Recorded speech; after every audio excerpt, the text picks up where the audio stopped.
Olha, eu sou do tempo em que as crianças gostavam de ouvir histórias contadas pelos mais velhos. Eu me lembro, por exemplo, que às vezes eu preferia deixar de brincar com as crianças da minha idade para poder ficar sentado próximo dos adultos, de pessoas mais velhas do que eu, para poder ouvir histórias, os acontecimentos daquela época. Agora imagine que se as histórias da geração passada são tão interessantes, imagine o privilégio de estudar história bíblica. Isso porque história bíblica é o registro dos acontecimentos relacionados à vida dos homens de acordo com o propósito de Deus para esses homens, para a humanidade. Cremos que a Bíblia é a palavra de Deus. Então, estudar história bíblica é ouvir Deus narrando os grandes acontecimentos na vida dos homens sobre a terra. Por exemplo, eu gostaria de pegar o capítulo 22 de Gênesis para a gente ver um pouquinho de um grande acontecimento e um aparente pequeno acontecimento.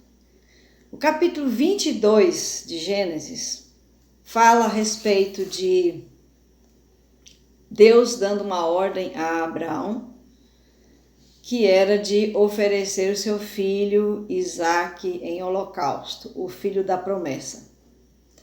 E a Bíblia então fala, no desenvolver do capítulo, que Abraão não hesita em obedecer a Deus e ele oferece, então, ou leva o filho para ser oferecido em holocausto. Naquele capítulo 22 de Gênesis, nós vemos então Deus provando Abraão e Abraão sendo provado e aprovado por Deus. Mas no mesmo capítulo, no versículo 20, a Bíblia diz que depois desse acontecimento, não sabemos exatamente quanto tempo, mas provavelmente não demorou muito, a Bíblia diz que Abraão recebe notícias lá de Padã Arã, onde os parentes dele tinham ficado, né? Naor, por exemplo.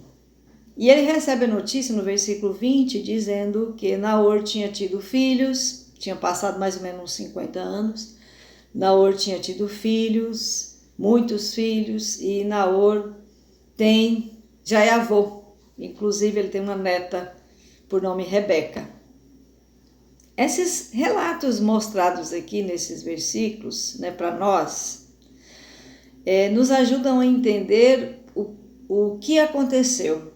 Abraão recebe a notícia e Abraão, então, agora ele tem como encontrar uma esposa para o seu filho Isaque. Por isso, um pouco mais na frente, no livro de Gênesis, ele manda o seu servo Eliezer para ir a Padã Arã e lá, então, ele consegue encontrar Rebeca, como nós conhecemos a história, e mais tarde, então, Isaque se casa com Rebeca e assim, então, nós vemos Deus dando sequência à história, porque ele tinha feito uma promessa a Abraão e agora com o casamento de Isaque e Rebeca, Deus vai dar continuidade a essa promessa que ele havia feito. O que eu quero mostrar com isso, irmãos? O que eu quero mostrar com isso é que o que Deus quis registrar para nós, ele registrou, e nós temos isso nos livros históricos, em toda a Bíblia, mas eu estou falando especialmente de história bíblica. Coisas grandes, coisas aparentemente pequenas, mas são lições que nós aprendemos de Deus para as nossas vidas e para a vida daqueles que vão estudar ou que vão aprender por meio do que nós ensinamos. Que Deus nos abençoe.